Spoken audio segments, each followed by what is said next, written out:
Donc, très rapidement, j'ai actuellement en ligne l'UNATV International, Dr Kamal Gadal, notre grand professeur à l'Université de l'Azhar. Dr Kamal Gadal, merci beaucoup pour nous rejoindre à travers la ligne de l'UNATV International. J'ai une question principale. Vous étiez présent pendant les 2 jours de cette conférence mondiale de fatwa. Comment vous avez suivi les travaux, mais aussi les recommandations qui ont été lancées par cette conférence? Bon, bonsoir. Bonsoir, Premièrement, oui, effectivement, j'étais présent pour les 2 jours, dès le début jusqu'à la fin, jusqu'au communiqué de clôture. Je remarquais qu'il s'agit premièrement d'une présence tout à fait massive, c'est-à-dire des représentants de presque 70 pays qui sont venus en Égypte pour assister à cette conférence tout à fait importante.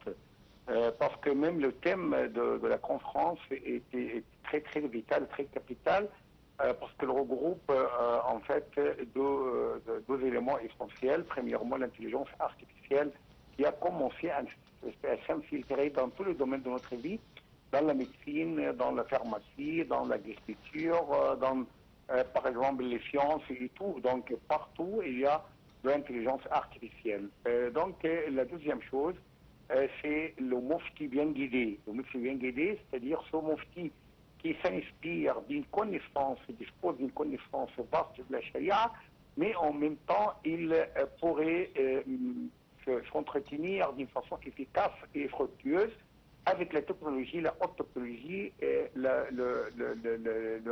l'IA, intelligence artificielle.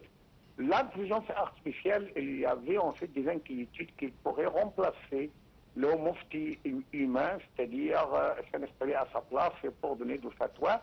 Mais à travers les recherches présentées dans la conférence, on a découvert en fin de compte qu'il s'agit d'un mécanisme ou bien d'un outil, d'une machine tout à fait efficace pour aider le mufti, mais il ne pourrait jamais se mettre à sa place. Oui. Docteur Kamal Gadal, je dois vous remercier infiniment pour de tels éclaircissements de votre part concernant les différentes recommandations faites par cette conférence mondiale de fatwa. Justement,